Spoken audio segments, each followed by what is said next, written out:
Thank you very much for hosting this very important discussion. And we can't stress enough how important online safety is, not just for Facebook, but across all tech companies who hold this this matter very dearly and very importantly.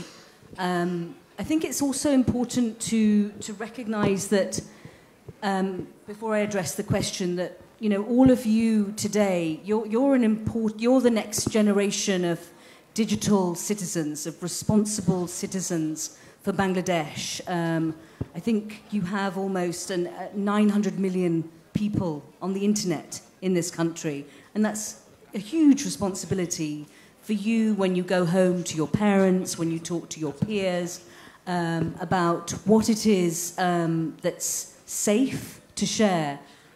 And I wanted to also commend Pollex's great initiative, the campaign that we saw that opened this discussion, Know Before You Share. And I think all of us have a huge responsibility to each other when it comes to misinformation about what it is we're looking at.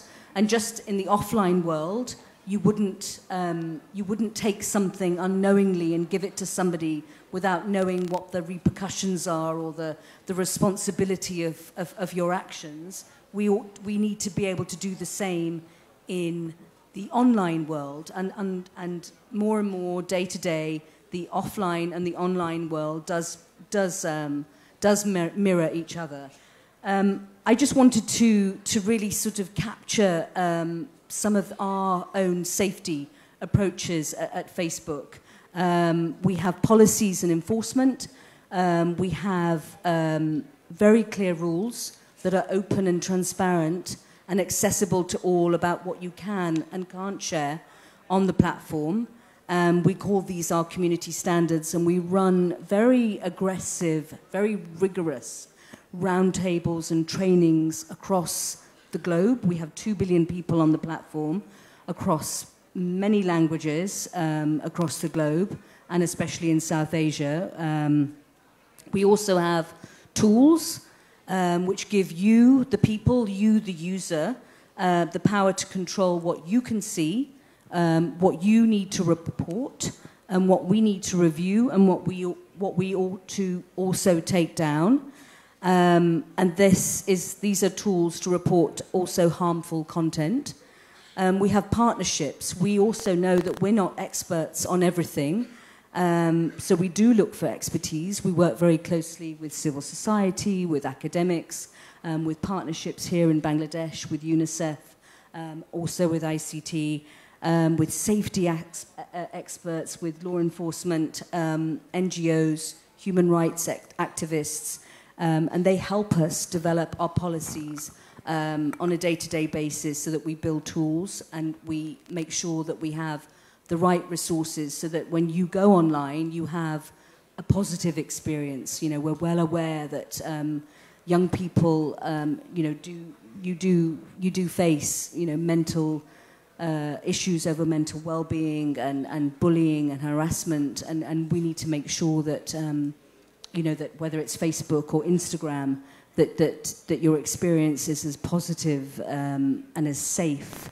as possible. So we have the resources, we have the products. We also, and I think most importantly, discussions like today, feedback. It's important that I'm here today to listen to what's working as well as what's not working, so that I can take that back to our team and ensure that we do have a safe online experience, and that we do constantly improve our policies, our tools, and our services, and that we listen to you. We have regular roundtables. We work across multi-stakeholders, whether it's about harmful content, digital literacy, and really making sure that online safety is a priority. So I'll just answer your first question. There are, when you open an account at the age of 13, there are restrictions that you face as a in terms of your in terms of how you can use your profile. It's a I think across the globe, 13 years old is I think it's in South Korea and one other country. It's slightly older. And in terms of your second question, we don't currently have a policy in terms of how you aggregate your profile using personal data. So again, which is why we use the current standards. But thank you very much for your question.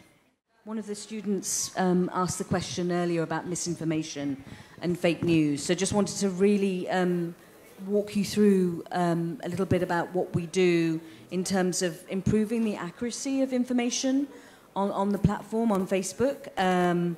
We remove content and actors that violate our community standards, which enforce the safety and security of Facebook. So, for example, we now disable more than 1 million fake accounts every day. Okay.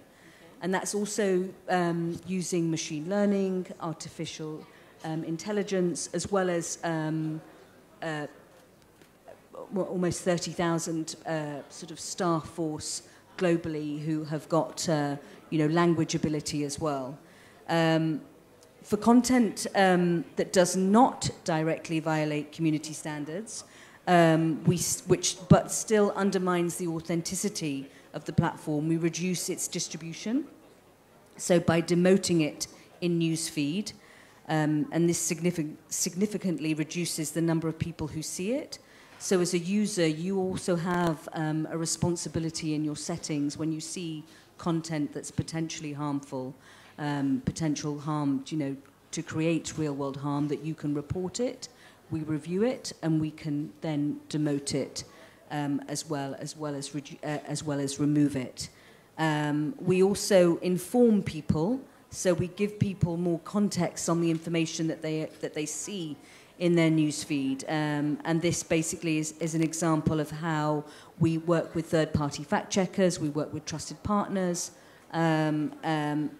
but through misinformation, through our third-party fact-checkers, we'll share more details on the article and the publisher. So really, to curb the spread of false news, removing fake accounts, disrupting that sort of incentives for those that are sort of inciting some of that misinformation, as well is critical. But we use various signals also to predict which articles, photos, videos may be false or misleading, and as well as feedback from the user.